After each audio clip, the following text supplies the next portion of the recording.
ကျွန်တော်အသက်38နှစ်လောက်တုန်းကပေါ့အထက်တန်းကျောင်းသူကျောင်းသားစုံညီပွဲတော်တစ်ခုတက်ခဲ့ပါတယ်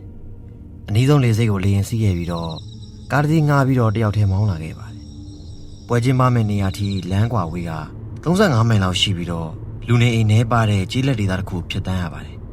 ဘေးပက်ပက်လည်းမှာကတတော်ကထူထပ်နေပြီးတော့လမ်းမီတစ်လုံးမှမရှိပါဘူးအလင်းဆိုလို့ကျွန်တော်ကားမီပဲရှိပါတယ်လမ်းကလည်းကြမ်းတမ်းပြီးတော့ကြောက်ခဲသေးသေးလေးတွေနဲ့အပြည့်ပါပဲဒီလိုနဲ့3မိုင်လောက်သွားပြီးတဲ့အချိန်မှာတော့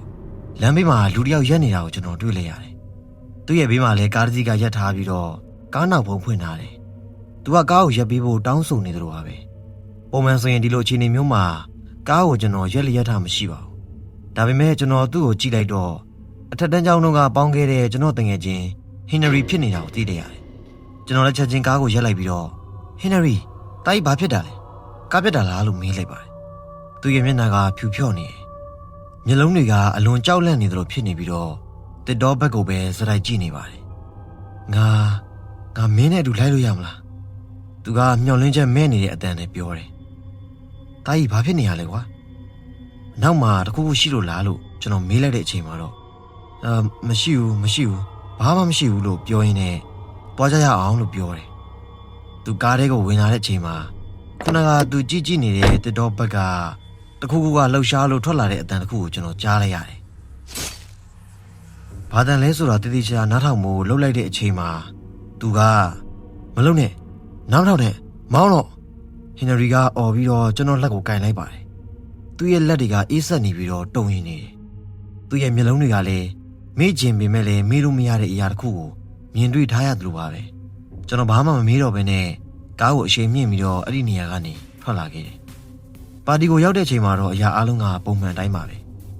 တငယ်ချင်းတွေတယောက်နဲ့တယောက်ပြန်တွေ့ကြပြီးတော့အလွန်ပျော်နေကြတယ်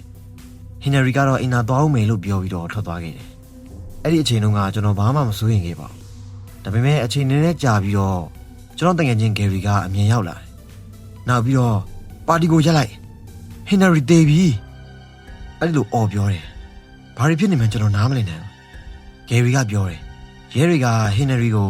လမ်းဘေးကတစ်တော်ထဲမှာဓာတ်နဲ့အချက်ပေါင်း15ချက်လောက်ထိုးသက်ခံရပြီးတော့တည်နေတာကိုတွေ့ခဲ့ကြရတယ်တဲ့ကျွန်တော်လက်ထက်ကတောက်နေတဲ့ဖန်ခွက်ကလွတ်ကျသွားခဲ့တယ်ချက်ချင်းပဲကျွန်တော်အိမ်သာဘက်ကိုပြေးသွားတယ်ဒါလုံးဝမဖြစ်နိုင်ဘူးခုနကပဲဟင်နရီကကျွန်တော်နဲ့တူပါတီကိုလာခဲ့ရလीအိမ်သာထဲမှာလည်းလူတစ်ယောက်မှမရှိဘူး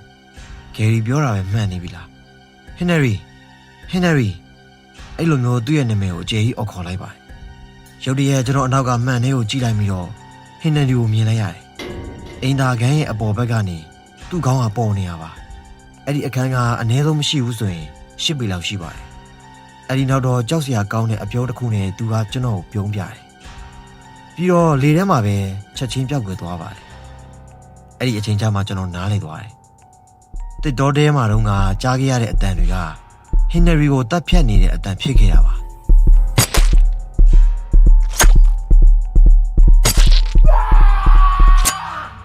တပတ်လောက်နေတော့ဂယ်ရီကကျွန်တော်ကိုဖုန်းဆက်တယ်ဟင်နရီကိုတတ်တဲ့လူကိုရဲတွေရှာတွေ့သွားကြပြီတဲ့ကောင်းတာပေါ့ဒါဝမ်းသာစရာသတင်းပဲလို့ကျွန်တော်ပြောလိုက်တယ်ဒါပေမဲ့ဂယ်ရီပြောတာကအဲ့ဒီလူကလည်းချောင်းထဲမှာတည်ဆုံးနေတာတဲ့အဲ့ဒီလူရဲ့နာမည်ကတော့ဝမ်းနာပါမွေးရစေးဝါးတွေအလွန်ကြိုသုံးနေဆိုပြီးတော့နာမည်ဆိုးနဲ့ကြော်ကြားတဲ့လူတစ်ယောက်ပါအဲ့ဒီညကဂယ်ရီကိုတတ်ပြီးတော့ရဲတွေလိုက်ပန်းလို့တောထဲကိုရှောင်ပုန်းနေခဲ့တာပါဒီလိုနဲ့မနေ့ရောက်တော့ရဲတွေကအဲ့ဒီလူတေးနေတာကိုတွေ့ခဲ့ရတာပါ